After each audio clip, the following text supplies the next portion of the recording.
Okay, so we're recording now. Yeah, so I am going to do just a small series of kind of advanced skills sessions for you MA people just over the next 3 days.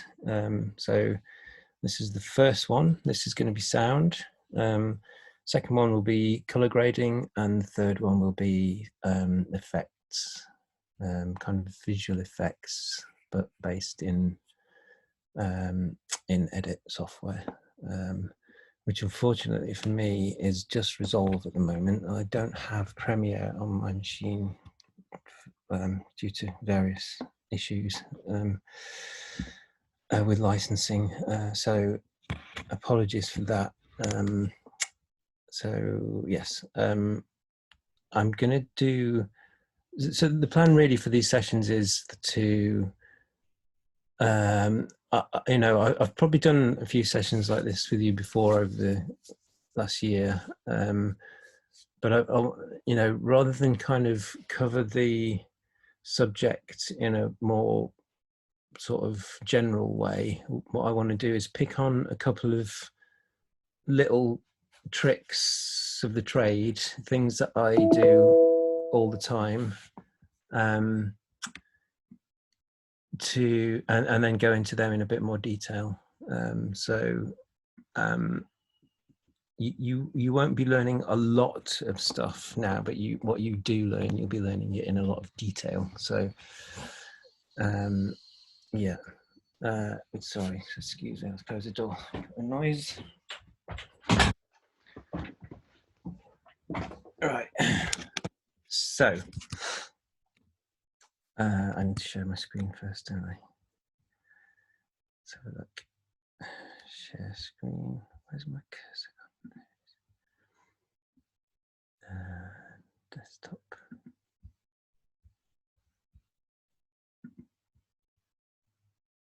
Okay, can you see that?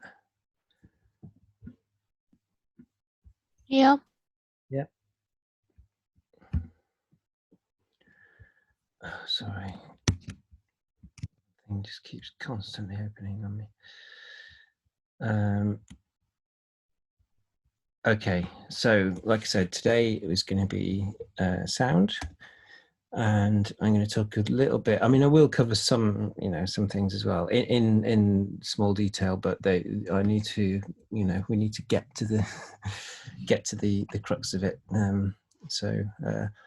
I mean, obviously, there's only a couple of you here now, so if you have questions at any point, just jump in, or if there's something that you specifically want to know, we can go into that as well. There'll be half an hour at the end for questions. But also, if you've got any questions along the way, please just jump in and ask. But yeah, if anything that we need to go into a bit more detail, or if there's something that I don't cover that you want to know about, then you can ask me at the end. So yeah, I'll be talking a little bit about what digital audio is, choice of software and workflow, basic track breakdown. It's not the audition window actually. I forgot to delete that. Sorry. Then editing dialogue, effects, and atmosphere and musicality. So editing dialogue, musicality, and automation are the three things that I'm going to try and go into a bit more detail, and then finishing and exporting.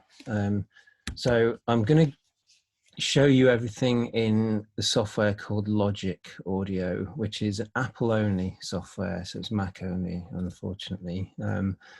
But we do have Logic in the edit suites at the university, which I think you may now be able to get access to if you really need to. If you're desperate, you don't have your own computer at home or whatever. So yeah, and also if you want to access something like Logic, which you would normally have to pay for, then you can come into the university and use that. you need to get in touch with me or the resource managers before you come in, though, to make sure that someone can be there to let you in. Okay, so let's get into it. So digital audio. Digital audio sort of breaks down into two main things, which are sample rate and bit rate. So if you imagine frame rate in video, which is, in this country is 25 frames a second. So you have 25 individual still images make up 1 second of video, 25 images in a row, and you play them through, and they, it appears to be moving image. So with audio, so basically you can fool your visual system into thinking that something is moving with just 25 images. With audio, it's a lot more detailed, a hell of a lot more detailed. So sample rates, which are individual samples of audio every every second, to make up 1 second's worth of sampling. So instead of having 25, to make audio seamless and without pops and clicks and glitches and things like that, you need a sample rate of 44.1 thousand per second. So not just 25, but 44.1 thousand. So that's 44,000 individual samples every second to make up audio that sounds natural to us. So straight away you can tell that, the auditory system is a lot more, it requires a lot more detail to convince of natural sounding sound audio. And the Nyquist theorem is something, basically just says that I'm not going to go into that, it's too complex, but it just basically tells us that you have to have at least 44.1 thousand samples per second, otherwise you won't get a proper recording. Again, I could go into that, but it's a bit more detailed. So bitrate and quantization is the other aspect, and it's kind of how many steps along you get in your samples, basically.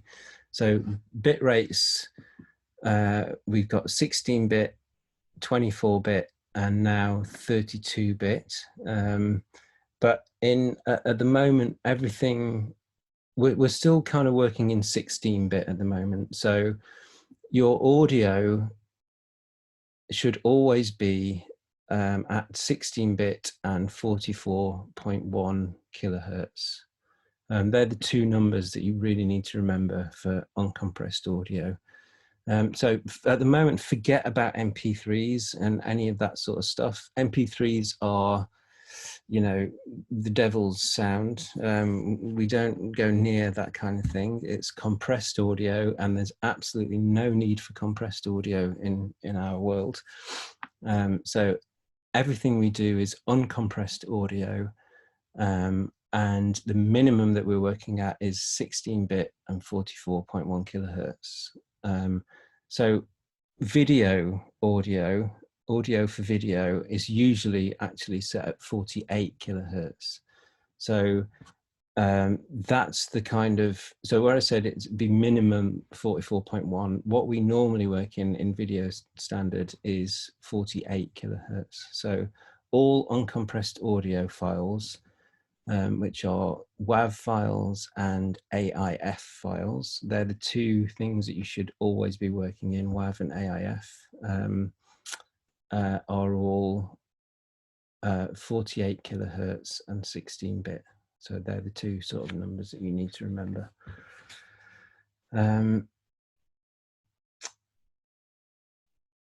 Signal to noise ratio is worth knowing because if you look on this image just here, all audio has all audio equipment has what's called a noise floor. So any recordings you do or any time you pass audio through electronic equipment, you will be adding the noise a noise floor to it. And if your signal isn't loud enough, you end up with a signal that's kind of way down here, close to your noise floor. And then whenever you try and lift the level of your signal, what you're actually doing is lifting the signal and the noise floor together. So this is why if you've got recordings, dialogue recordings that are very, very quiet, they can end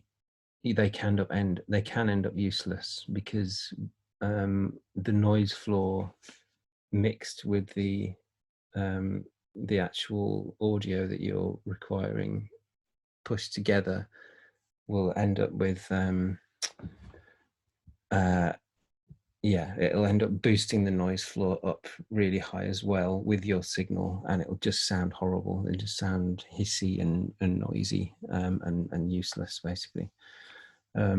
So you always need. That's kind of why you want to avoid recording things too loudly because you can distort them. You end up getting distortion. But if you also think, okay, if I just turn it right down, as long as I can still hear it, then it's okay. That's not the case. If it's too quiet as well, then you'll end up getting too close to the noise floor, and your recordings will be no good.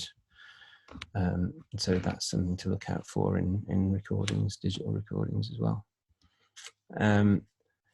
So the next thing you need to think about is your choice of software. What we're working with generally at the moment is, so we've got Audition, Adobe Audition. We've got Fairlight, which is part of the Resolve package. They're the two sort of audio softwares that we have on in the Edit Suites. But we also have Logic as well. And Logic is the oldest of the two. It's been around for a lot longer than those two bits of software. It's designed purely for audio. So it's just much better at doing its job, just because it's been around a long time and it's been designed to do that specific thing. So yeah, Logic is a good choice to go with, but I'm not saying the other two aren't a good choice as well. They're both very good bits of audio software as well. And a lot of the time it's to do with your workflow. So if you're editing in Resolve, then the best thing to use is Fairlight, because there is no workflow. It's just a matter of clicking one button and then you've instantly gone from your edit into a sound edit without having to do any kind of exporting or anything like that. From Premiere to Audition is again a very easy step. It doesn't require any sort of movement at all. But there is a way that you can go from any software to any other software, and that's using AAF files or OMF files. And I'm not going to go into detail with that because I could spend the rest of the hour talking about those two things. But again, if you are wanting to go from your Premiere edit into any other kind of proper audio software to do audio editing, then come and find me, and I'll help you get from one bit of software to the other. It's not as straightforward as it should be, but it is possible. Once you know how, it's fairly easy, but it's not the easiest thing to do if you've never done it before. So yeah, just I'm around for that kind of help. Okay, there you go, AAFs and OMFs. Right, so I'm going to go into Logic now, sorry, and show you around Logic for starters. So let's have a look here. Logic Pro.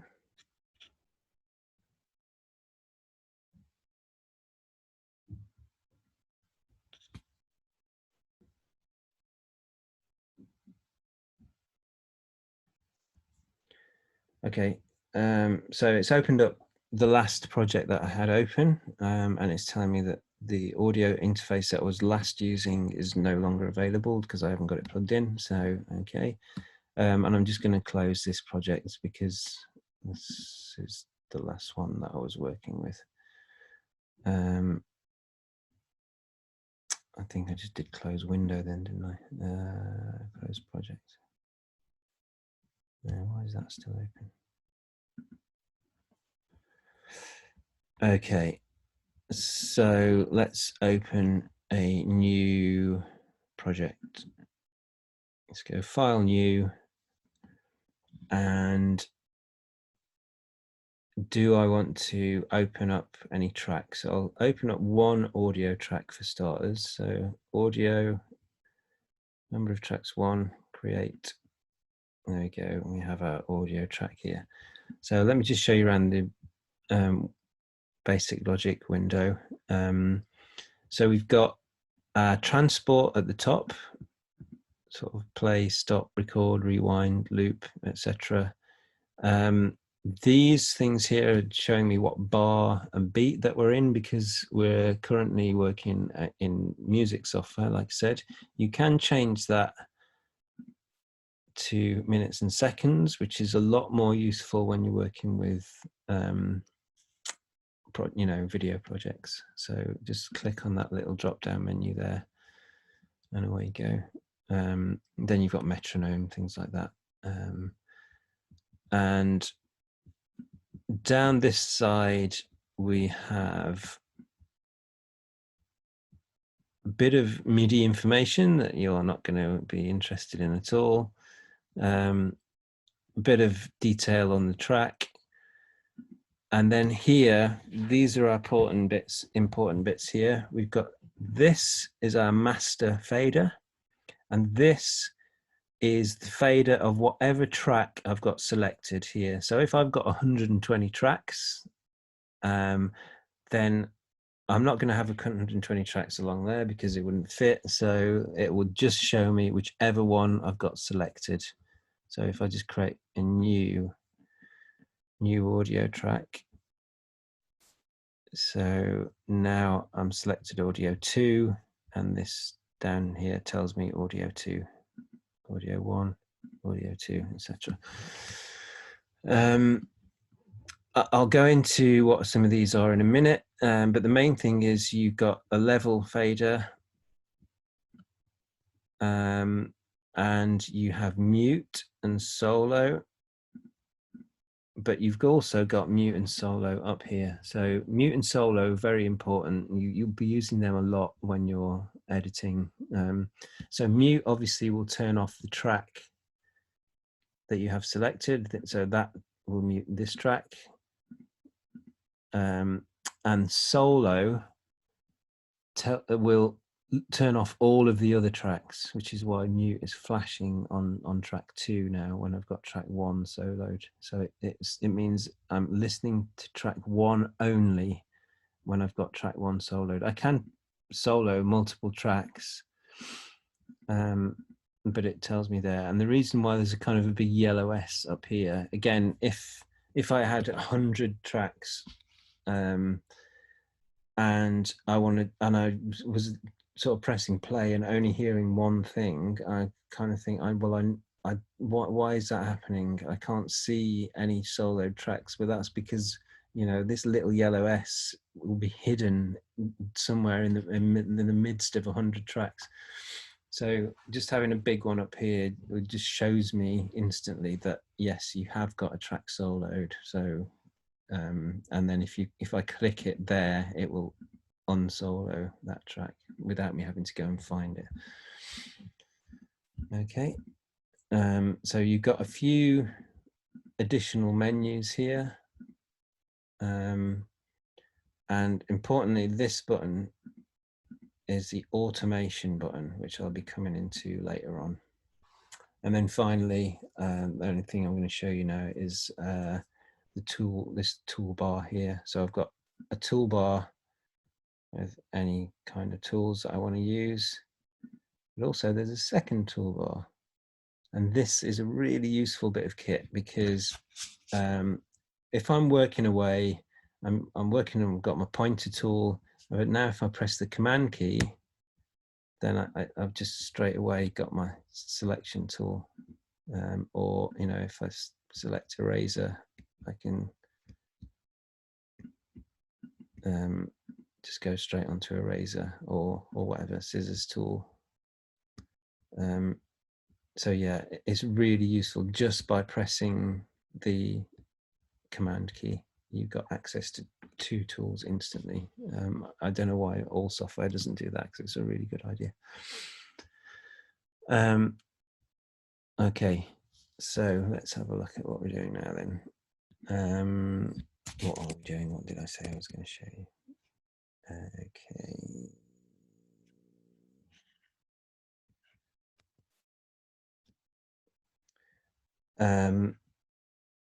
So you have an edit page here. This is the edit page, and we do all of our audio editing on here. And we've also got our, where is it, window,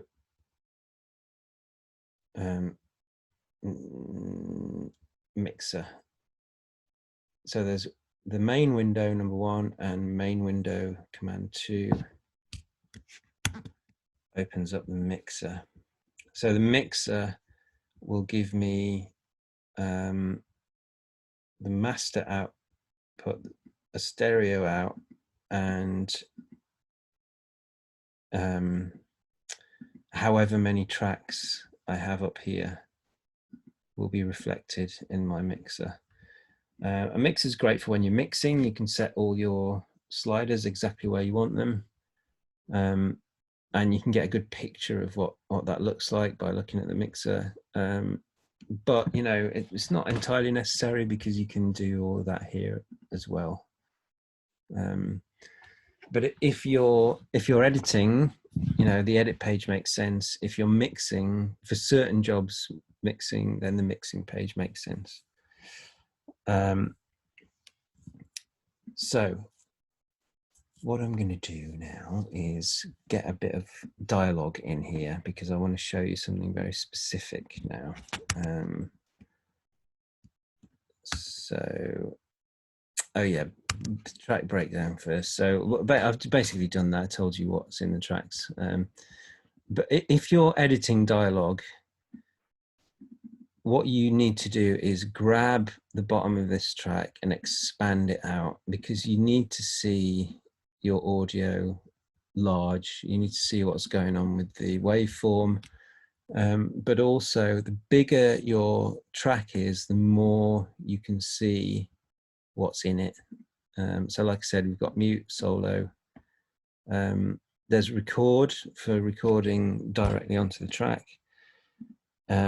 Or rather, if you are going to record into the track, you need to have record armed here and then record the main record.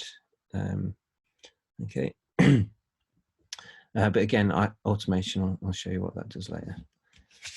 Okay.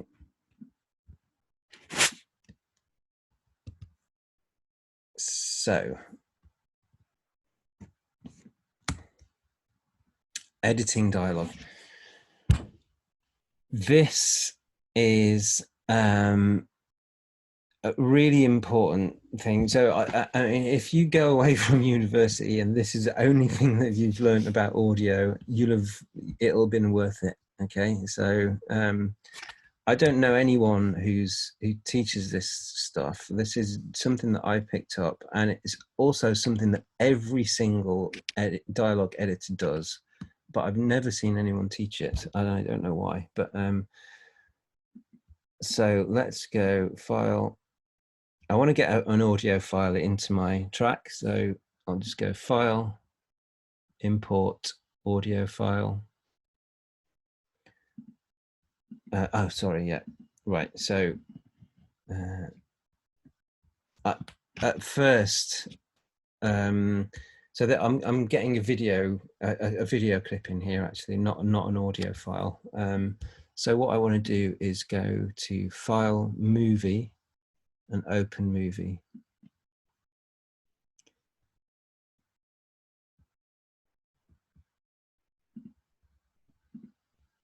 I've got something in here.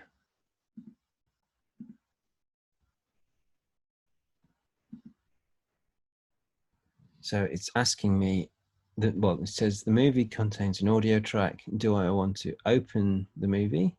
And do I want to extract the audio track? And yes, I do want to do both of those things. Okay, so the sample rate in the movie doesn't match that of the project. The movie has an audio sample rate of 48 kilohertz. Do you want the project to match that? I do want the project to match that, actually. So I'm going to go use 48 kilohertz. Okay, so now I've got my video clip open and my dialogue separately from there. And if this is too big, which it kind of is at the moment, I can right click it and go make it smaller. Right, so let's just, this is just an unedited video file from someone's film. Watch us protect it. And spirit. And I want to show you what happens. So if you had dialogue from an edit, let's go to the scissors tool here. You know, you might have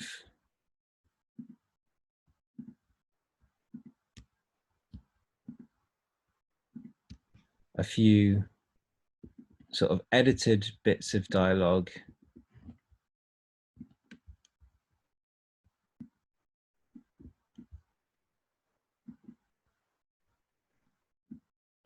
like this.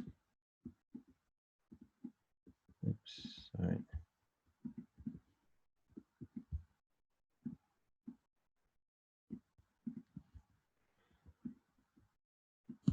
So yeah, you might have a few bits of dialogue edited in regions or cut up like this. Let's just get rid of some of that. This is obviously not how a real edit would look, but I just want to show you. Jack Angel seal it. Right.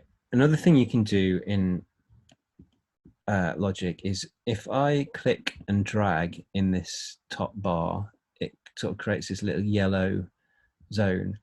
That is a loop zone. Jack Angel. So you can see that will play over and over in a loop, which is great because that's what I want to, that's what I need right now. I'm just listening to that little bit. So what I've got is a bit of dialogue that's been edited. And at the top of this dialogue, if you just listen, you might be able to hear a click. There's a clicking sound because, let's just see if we can make this even smaller.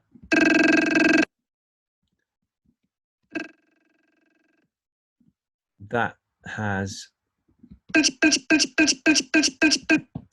there is a click in there, which is very audible, and you'd hear that if you were just listening along to your dialogue. So what we need to do, and that can happen absolutely anywhere in any edited dialogue.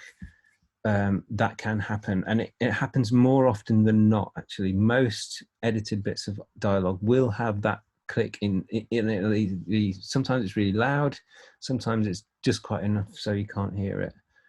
But I want to show you what it is and how to get rid of it.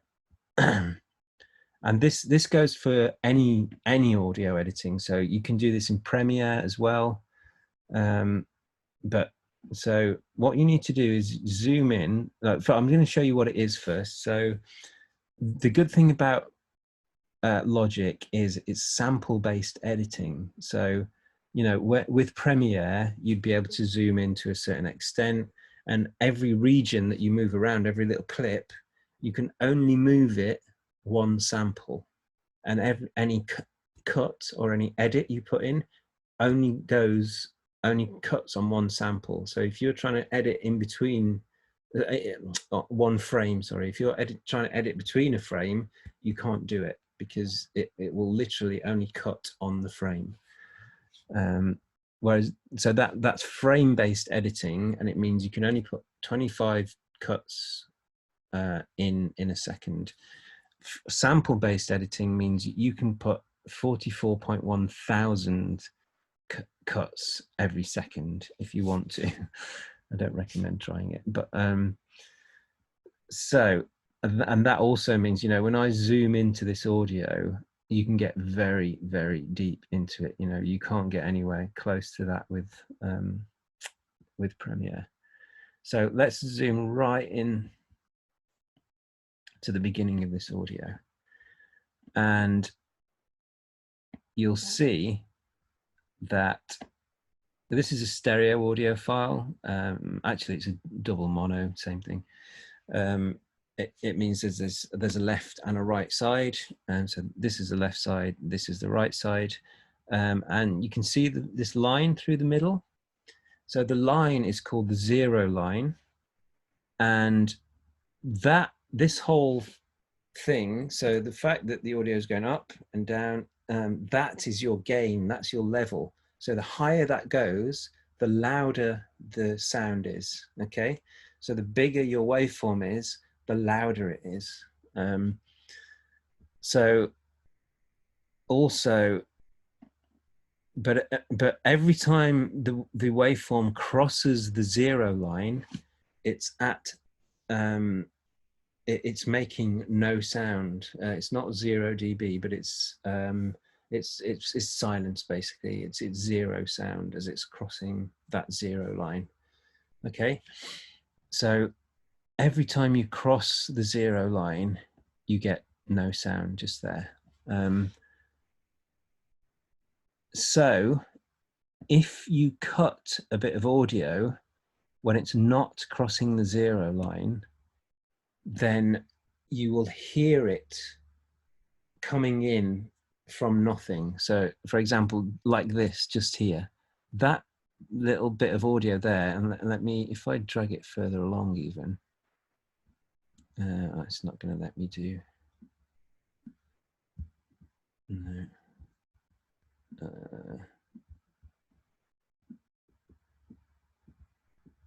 Why is it not letting me? Oh, because it's quantized, sorry.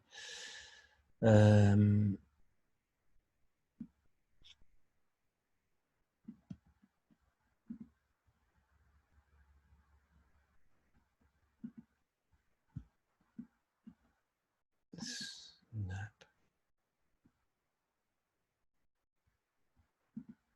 We've got snapping to samples.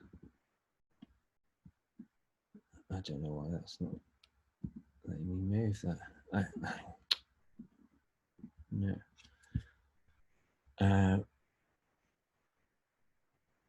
Okay, well, how about this then, if you won't let me move you? If let's try this here. I've got the scissors already, so if I cut that just there. Okay, it's only letting me do it there.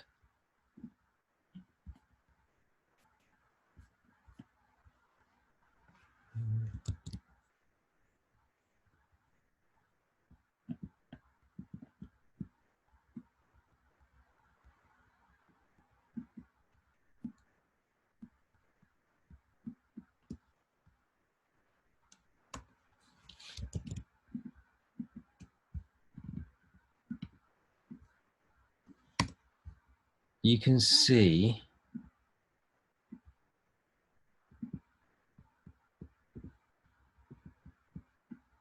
there finally. If I cut just there, you can see that when the playhead comes through here, it will stop playing the audio file, but not at the point that it's crossing the 0 line. And if that happens, that's when you get a click. Basically, you'll hear like a clicking sound just there, just like that.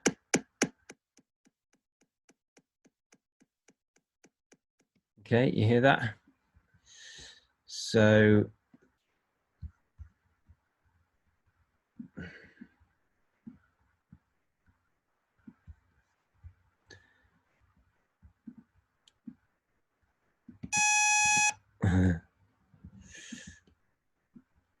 so yeah, that's what happens. You get a clicking sound if you cut a bit of audio and it's not crossing the 0 line. So ideally what you should do is always cut your audio exactly where it crosses the 0 line. Okay, that's kind of fine if you're in a bit of software that allows you to do that. Like I said, in Premiere you can't, because you can only move it one frame, and that's too big a jump. You know, we're zoomed way more than frames here at the moment. So, you know, if I wanted to move one frame, it might be even more than this region is long, you know. So I couldn't do it. You know, the next frame might be here, the next one might be here, the next one might be here, you know, so they're all going to be not crossing the 0 line. So what you have to do also, you know, so it's not possible to do that in Premiere because you just can't move it with that much detail. Also, you know, if you know, it might be okay to move it that far, you know, that's virtually nothing in audio terms, you wouldn't miss anything. But, you know, but if the next 0 crossing isn't way back here, then, you know, you've had to get rid of all of that bit of audio, and you might hear that, you know, that might be a noticeable bit of audio. So that's no good. You know, you're having to cut too much out. So what you have to do is put a little fade in just here.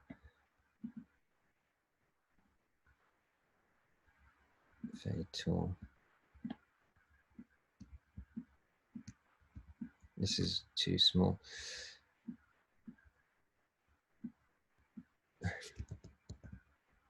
So that is now fading the audio down to 0 at that crossing at the 0 line, and the same at the beginning. So that's how you get rid of pops and clicks at the beginning and end of every audio file. So that will not have a click anymore. It's actually too small, bit of an audio to tell what's going on there. So let's just make that a bit bigger.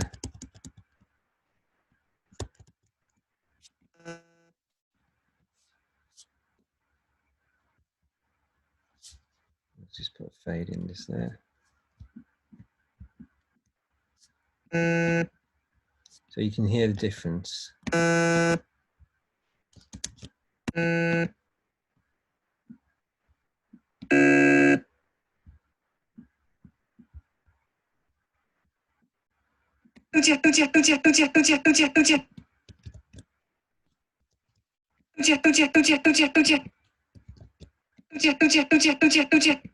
The click has gone.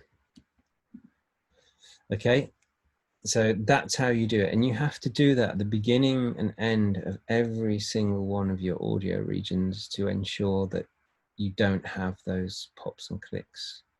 But in general, it's always good to have a fade at the beginning and end of any region, because, you know, a region of audio sort of just comes from nowhere, and you know, if this was a proper audio edit, then we'd have to have wild track in between these cuts. You know, we'd have to have a little bit of silence from the room in between each of these cuts. Jack Angel, seal it. Raphael in... Because when it goes to silence, Spies it. Just seal it. Raphael... that silence is the loudest thing in, you know, if you're listening to a film, watching a film, and the audio track cuts to silence, you know, if you're in a cinema theatre or whatever, there is never silence in a film. You know, there's always, silence is always just, you know, a room tone, or, you know, the recording of an empty space. It's never nothing at all. You know, in this black space here, we've got no sound whatsoever.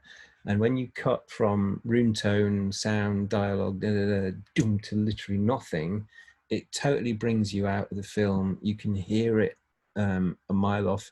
Anyone can hear it. They might not understand exactly what's happened, but they will be brought out of the film instantly.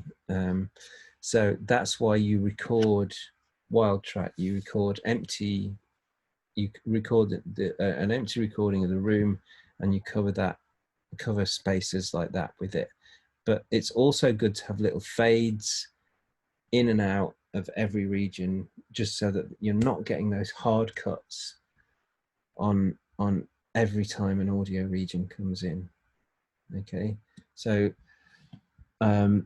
you know, you might have been taught to put fades in before, but that is why you do it, because, like I said, you need to get rid of those pops and clicks. There's a tiny little fade in there, and you can do it in Premiere, even though there's you can only put you know, you can only go down to frame accuracy. You can put a 1 frame fade at the beginning and end of all of your audio regions, and I recommend that you do that to get rid of any of those pops and clicks. You know, and it will get rid of the pop and click in Premiere, even though it's only frame accurate. Okay. Is there any questions about that?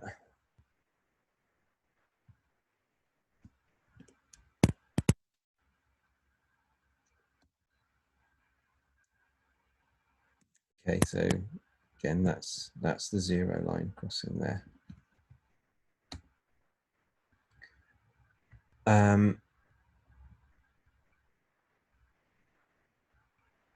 So what I'm going to go into, what am I going to go into now? What time is it? Let's see how much.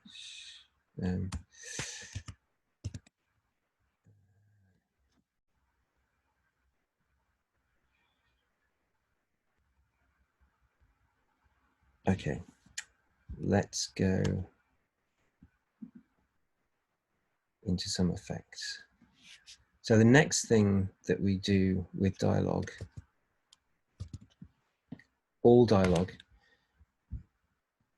again, like I said, this is something that I do to all of my dialogue. And again, the way we set up with audio in audio software is, you know, when you're doing an edit in Premiere or something like that, you can end up with audio regions all over the place. You know, your little files, whatever, that they're on track 1, 2, 5, 7, 9. You know, they're kind of all over your edit. When you get this audio back into your audio software, it's a much better idea to now organize all that audio. So we've got dialogue on track 1 and track, so actually, yeah, this track and then track audio 1. A good thing about these tracks as well is you can name them. So this is That's the audio from the movie file. This is, let's call this our dialogue track 1. Okay, so what we want to do is make sure that all of our audio, or sorry, all of our dialogue is on the same track. So this is dialogue from one person, from the same person. So I want to make sure that all of my dialogue from this person is on this track. And all of my dialogue from, you know, the person she's talking to is on the separate track. Okay, so each individual has their own dialogue track.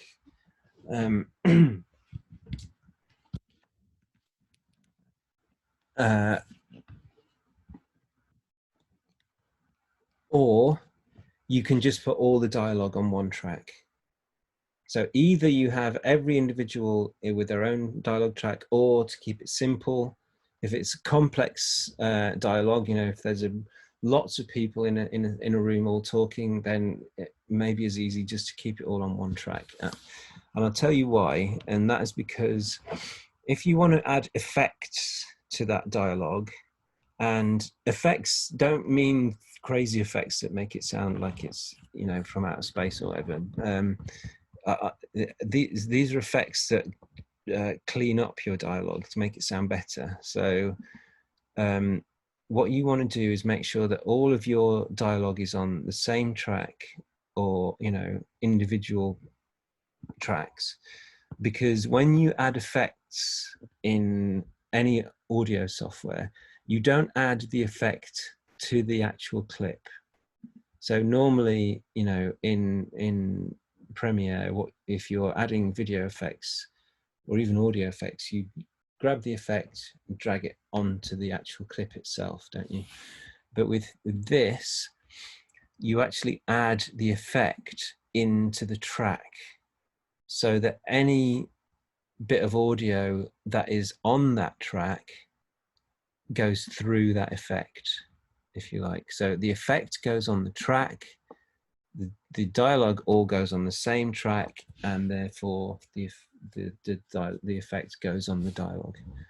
Okay, and how you do that, so remember we've got our track here, and that relates to this channel strip over here. So you see down the bottom, dialogue track 1, dialogue track 1. So that's selected, and this is what I'm looking at here. So if I play It this inspires it. and So be it. turn the level down to nothing, then we can't hear it anymore. Cut. Turn it up, etc.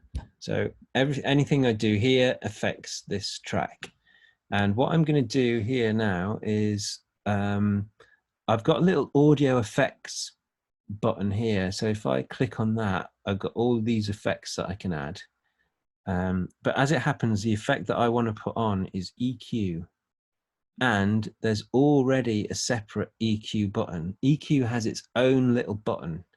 And that is because it's well known within audio software that EQ is probably the most used effect.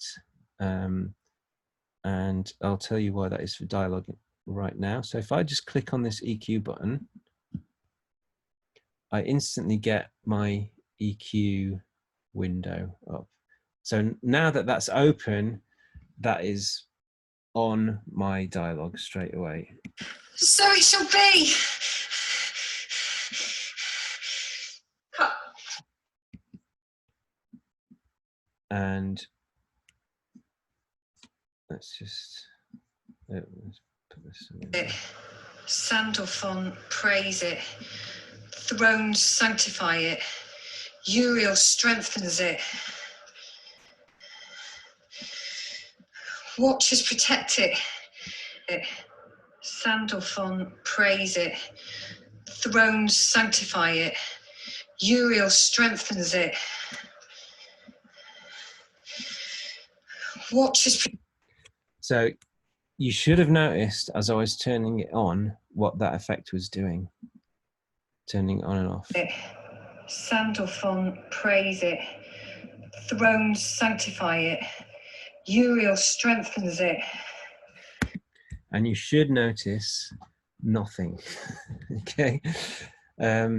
So this EQ is not affecting the dialogue. What it's affecting is any noise that's on the dialogue track that we don't want. And the reason that is, so this is how, oops, this is how EQ works.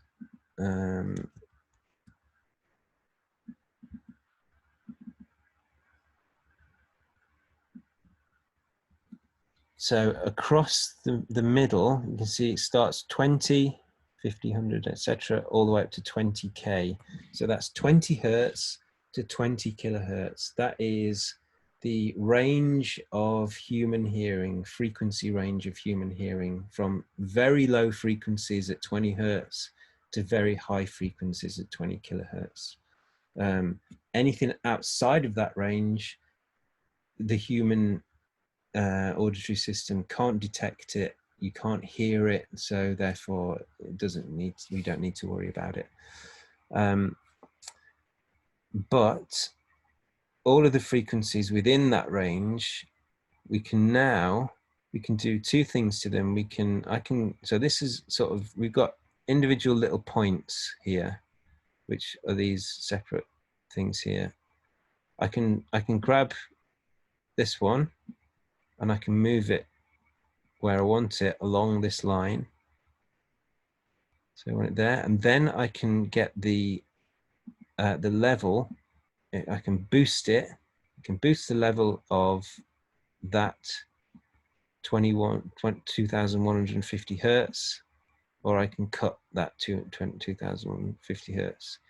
And I can do it either in this really sort of notch-shaped filter, or I can widen that out as well. Why is that not doing anything?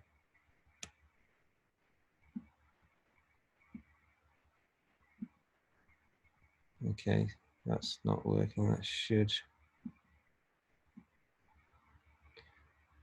So you can see this green one.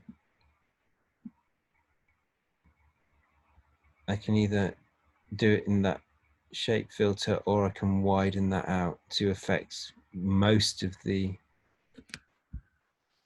frequencies. So that in itself is not really just affecting the 750 hertz. What it's doing is it's peaking at 750 hertz and it's affecting every other frequency around it. So that's going to have a very wide sweeping effect. But if I pull that in like that, so let's kind of see what that's doing. Sandalphon, praise it. Thrones, sanctify it. Uriel strengthens it. Watchers, protect it. Sandalphon, praise it. Thrones, sanctify it. Uriel strengthens it. So you can maybe hear that it's sort of boosting a lot of the frequencies when it's wide, and that's why it kind of goes louder, and it's boosting only that frequency when it's narrow, and that's why you can't really tell much of what's happening at that point. So that's basically how EQ works. But the whole point of this EQ setup is that from about 10K upwards, we can start rolling off the level. We can make sure, you know, so what this is doing is cutting, so that I'm taking the level of the 20K and bringing it down, but also I'm affecting some of these frequencies as well. And the same with this one, around about 70 hertz, I'm bringing that down. And the reason that is because that is now taking away any of these lower frequencies, and it's taking away any of the high frequencies too. So that means any high frequency noise that's not part of her voice, and any low frequency noise that's not part of her voice is removed. Okay. and you know, it's only going to be things like doors closing in the background, or a lorry driving past outside, you know, or you know, the high frequency hiss from the electronics in the machine. You know, all of that sort of stuff will get removed from this. Okay. There's no frequencies down at those low and high ends that we want. So that's why we can set this EQ up to do that, and that's totally fine. We're totally happy with that. We can lose those frequencies and it doesn't matter. Okay, so that's kind of how you set up dialogue EQ. And again, I do this to all of my dialogue as a matter of course, and any decent audio editor will do the same. You know, it's just a little sort of, it's just ensuring that, you know, there's anything that does sneak through onto the recording is now gotten rid of at the low end and at the high end. Okay, so that's something that any audio editor just does as a matter of course, this EQ setup. Okay, so like I said, that is now on my dialogue track 1. So anything I put onto dialogue track 1 will be affected by that EQ the same. The reason why I kind of said, you know, so you might want to put someone else's dialogue on audio track 2, just because their dialogue might have been recorded in a slightly different position, and therefore you might want to EQ it in a very slightly different way.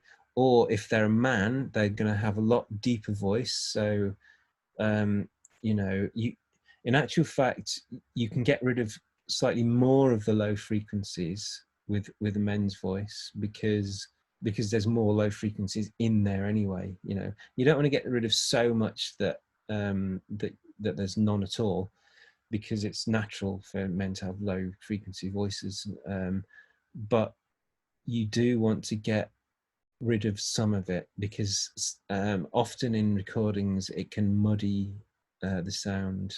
Too much low frequency noise just muddies the sound. You'll notice it with the man's voice. I'm sorry, this is the woman's voice, because men's voice are a lot messier. So therefore, it's, you know, he can show you what that does a lot more. But what you have to be careful of is you don't want to be EQing two different people who are talking to each other in the same place too differently, because if you make their voices sound too different, it'll sound like they're in two different rooms. They're not in the same place. And you know, you never want to put effects onto one person more than on another person if they're in the same room. You know, they need to sound like they were recorded at the same time in the same place, you know. So always be careful if you're adding effects separately onto people who are in the same place. Right. Okay, so that is EQing dialogue. That's what you would always do to EQ dialogue. Okay, where were we there? Yeah, so atmosphere dynamics and basic musicality. Let's just have a little bit of music, shall we? So I want to show you this because it's very simple to do in Logic, and it can have such an amazing effect on your films. And I think you should always use these in most things, and I use them very often actually, and that is drones or pads. And I'm not talking about the drones that fly around with video cameras on them. A drone is a sound.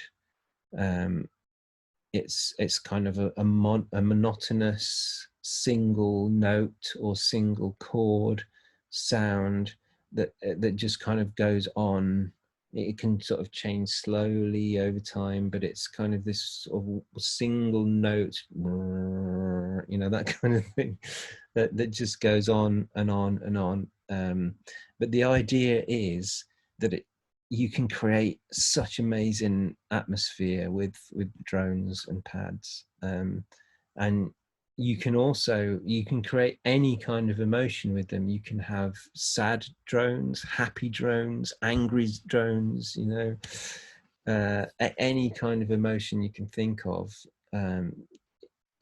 If you can sculpt sound to a certain level, then you can have a drone that will prop up that sound, that emotion, sorry. And let's face it, that's basically what we're doing with sound and sound design.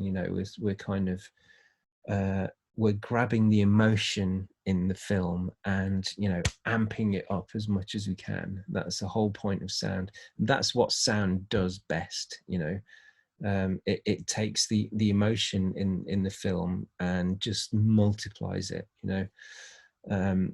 It's stuff that's there, or it's stuff that's intended to be there, but there's nothing like music and sound to be able to kind of really bring out the emotion. And like I said, I think drones do it as much as anything else. And I'll show you kind of exactly what one is. So the first thing you need to do to get in any sort of musicality into Logic is create a specific type of track, and that is a software instrument track. Kind of speaks for itself, really. It's an instrument that's built into the software. So software instrument track, let's open that one, bring that open, drag that down a bit. So you can see it started out and it's given me an electric piano to start with, a classic electric piano. And I don't want that because pianos don't make drone sounds. So I go over to my track here, and if I see where it says electric piano, I'm going to click on this little drop down menu side. So actually, this is 3 buttons in one. If I click that, it turns the piano off. If I click that, it gives me the parameters for the piano. Sorry. And if I click this at the end, it gives me a whole list of other instruments. So I'm going to choose Sculpture, which is a modeling synth. Synth standing for synthesizer. There's a lot of synths in here, basically because computers do synthesizers very well. That's basically what a synthesizer is a little computer. A synthesizer, synthesizing kind of does what it says, really. If you synthesize something, you kind of artificially manufacture it, don't you? That's what synthesizing means, to make something artificially. So you're making sound artificially, if you like. It's not natural sound, it's not real sound, it's sound created by the computer. And that's what a synth is. Synthesizer, you heard the word from the 80s. That's when they were first kind of developed into popular culture, into music. So yeah, and they've been around ever since. So this, don't worry about this. This is a hell of a mess of knobs and buttons. It looks more like a spaceship than an instrument. But there you go. I'll just drag that out of the way for a second. In fact, I'll close it because we can open it again anytime. So that is our synthesizer. And to get it to play a note, what I want to do is choose my pencil tool. And I need to click in this area just here. And that has created a region for me. It's an empty region. I can drag it out. It's an empty region because there's nothing in it. I haven't put any notes in it yet. You know, whereas this, whereas this region has audio in it, this has got nothing in it because we haven't put anything in there yet.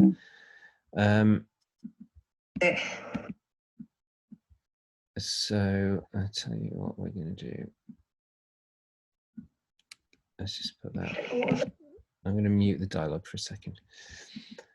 So now, when I've got my region open, I'm going to double click that, and then that's opened up this little thing down here, piano. And now I'm going to, so obviously that's not a pad, that's a very sort of short, fast decaying sound. So I'm going to open up my sculpture again. I'm going to go up to the top thing here, this little drop down menu. And here we go.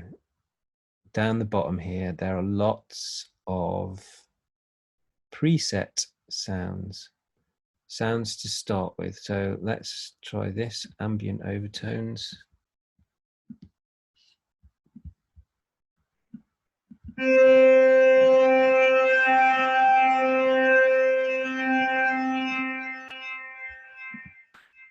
Okay. Again, down here, I need to, if I use my pencil tool to draw in a note, I'm going to scroll down to make a lower sound.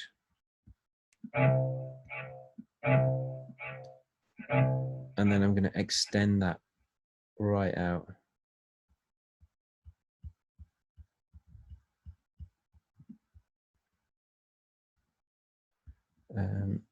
So I'm running out of screen space here, sorry. I can close that now because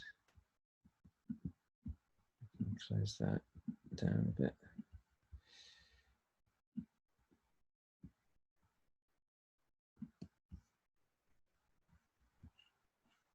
Where's my note gone? Okay, that's filled up that whole space, so that's great. So now if I play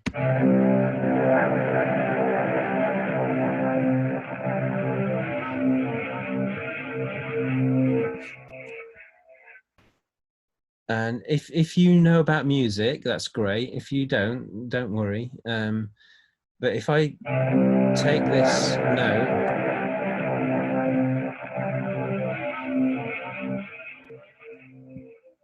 just going to turn the volume down a little bit there. If I take this note and copy it by Alt drag,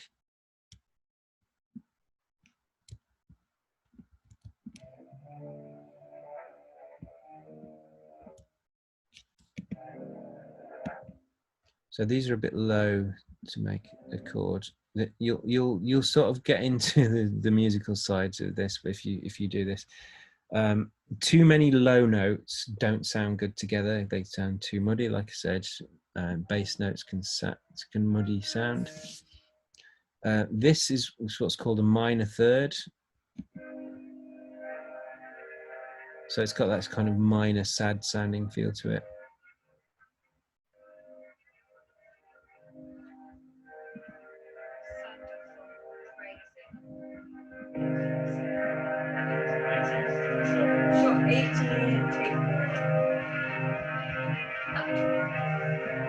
Ariel begins it. Sandalphon praise it. So you get the message, you know. This is not enough time for me to really make this sound good, but you know what I mean. And once you've also got into this, you can just play around with these. Ariel begins it. Sandalphon praise it. Thrones sanctify it. Uriel strengthens it. You know, just play around. It doesn't matter if you don't know what they do. Just change things until it sounds right, you know, until you like the sound of it. Move something, if you don't like it, move it back. You know, that's just basically how everyone sort of learns how to use synthesizers. I could go into what each one of these things does, but again, there's no point in me doing that. So yeah, there you go. That is sort of basic drones for you. Like I said, you know, the more you get into it, the more you'll be able to manipulate these sounds until they sound exactly like what you want. But there are lots of different 18, take 4. presets for you to play with as well. Okay. So yeah, that's how you kind of add a bit of music into there. I mean, like I said, it's not music, but if you can't make music, this is the best thing to do, you know, and you haven't got time to involve a composer or whatever, then, you know, you have options. And this is them. All right. So where are we next? Oops. So automation, I just wanted to show you a little bit of automation.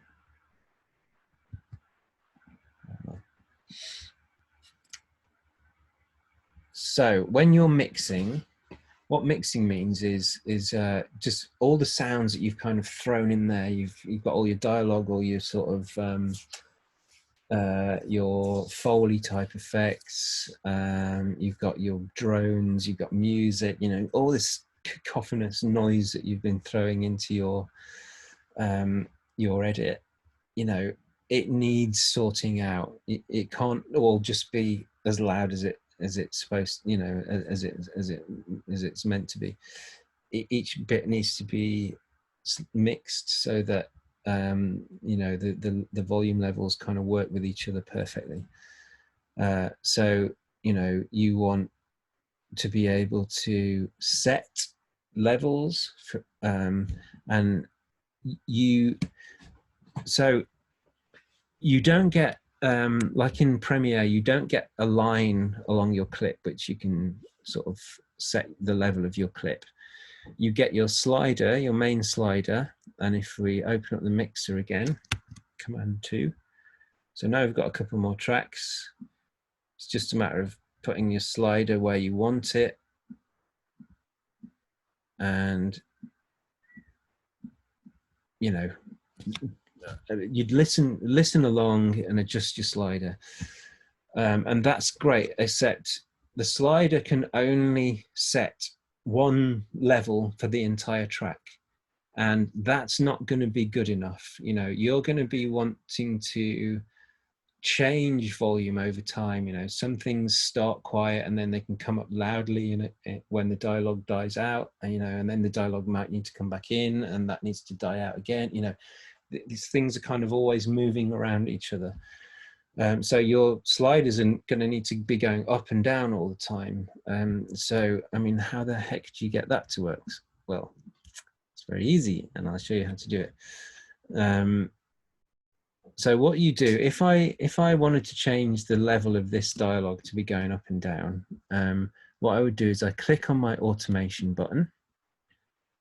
Then I can just, and I see here, it says volume, and that's because I'm automating the volume, and that's fine, that's what I want. So now if I double click in there, double click again, I can now set that volume to be going up and down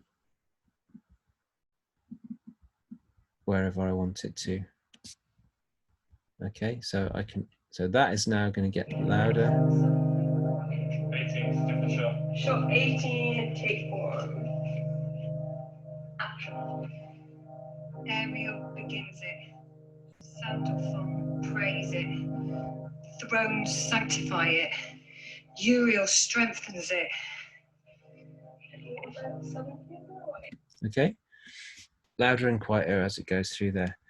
there is a cleverer way to do this. So you see where this says read here? If I put that onto touch, now, if I just play this through, select my dialogue track, and now I play it, and I grab the slider. Shot 18, take 4. Ariel begins it. Sandalphon praise it. Thrones sanctify it. Uriel strengthens it. And I move the slider as it's playing. The MIDI thing will record my movement in, so it will record all of that in there. And if I decide that's no good or it's in the wrong place, I can move it, slide it along. I can select bits of it and delete them, and then just add in my own thing at that point. You know, I can do lots of editing in there if I want to do that, and that's by setting this to touch. Premiere has this. Any software that has audio in it should have this as an option. You'll have seen this somewhere before, and not knowing what it is, and that's basically what it does. These are two other slightly different options, but touch is the one that you want, and that will record your automation in to your software as you're going. Okay.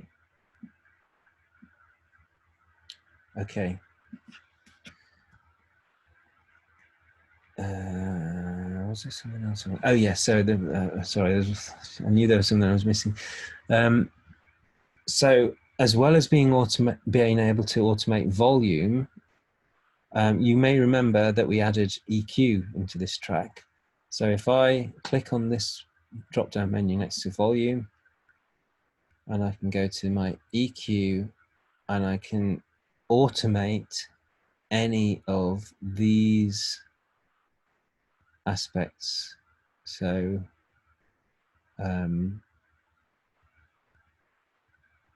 you remember the parameters I was showing you in the EQ?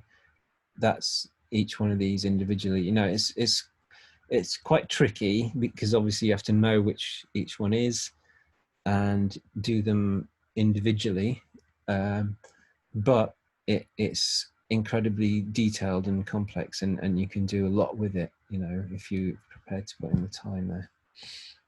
Okay. So that is automation, how you automate. Okay, and like I said, you can automate anything basically just by selecting it in this drop-down menu there. Right, and then we can put that back to read when we're finished. Yeah, just to tell you as well, you can set your sliders anywhere you want, but the second you put any automation in, even if you've got one tiny bit of automation right at the beginning of the track, then that will automatically overwrite where your slider position is. Your slider will now always follow the automation, and it will ignore where you put it. So if I put my slider down there, the instant I start playing, it jumps up to where you know, those positions are. Yeah. And it will end wherever it ends over here, not where I set it. Okay. So yeah, your automation will, the slider always follows the automation. Okay.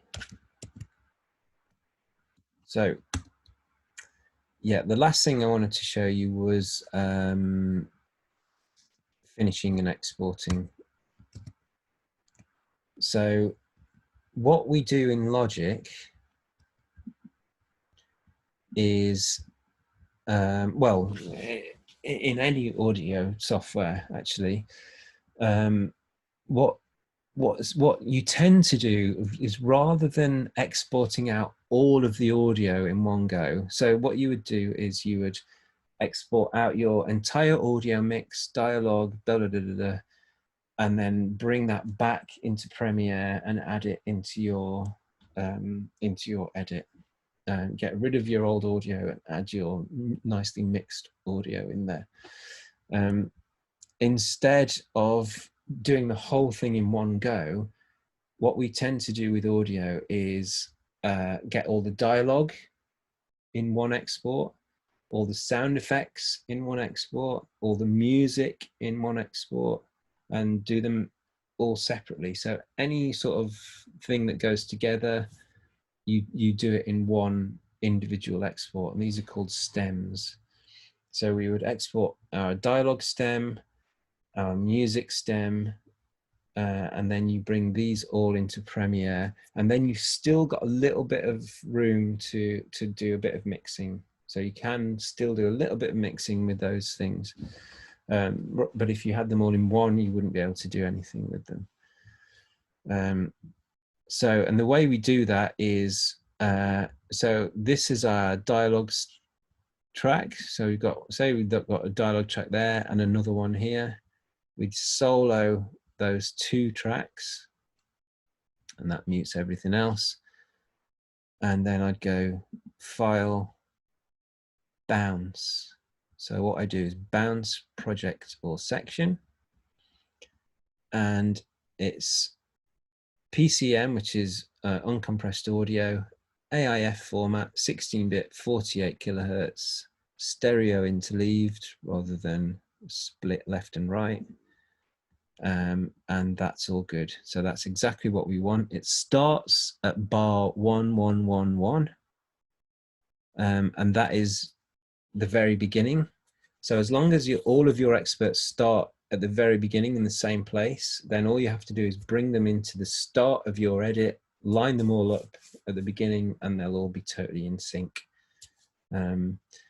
Yeah, sync is something that people worry about a lot, but it's so simple. You know, all you do is you export everything from the beginning, and then make sure that when you put them back into your edit, they're at the beginning and they line up.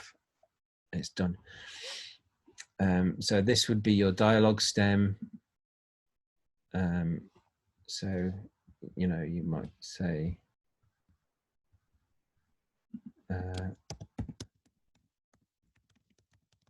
dialogue stem, output 1 and 2, bounce. Okay. There, that's bounced.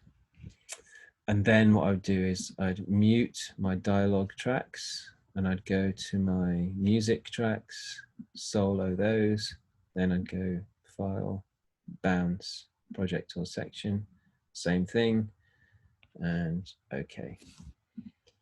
Okay, and that's how you do your exporting in Logic. I think it's only Logic that calls it bouncing, actually, rather than exporting. So probably anywhere else you would go export whatever, but here you call it bounce.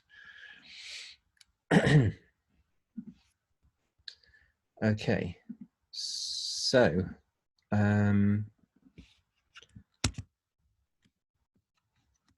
we go. Like I said, yeah, I wanted to cover a few small things in as much detail as I could. So hopefully that's been useful.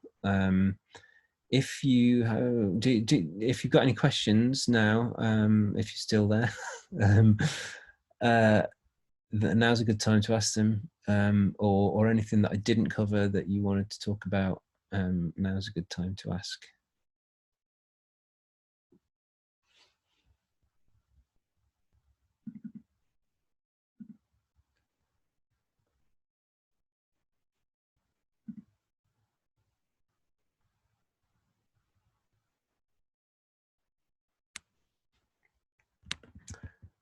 Okay. I'm taking the silence to mean there are no questions. Because Oh no, you need to read the chat, I think. Oh, sorry.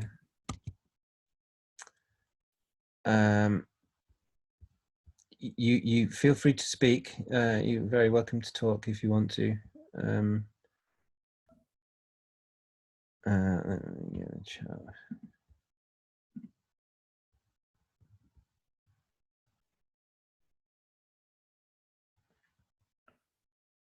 Cool. So yeah, no questions. Okay, great. That's fine. Thanks for coming, you two. I appreciate the fact that you made the effort. And yeah, like there'll be a grading class tomorrow, and then an effects on Thursday. Hopefully you can make that as well. So yeah. Right. Thank you. Okay, great. Cheers. Hopefully I'll see you tomorrow. Okay, bye-bye. Goodbye.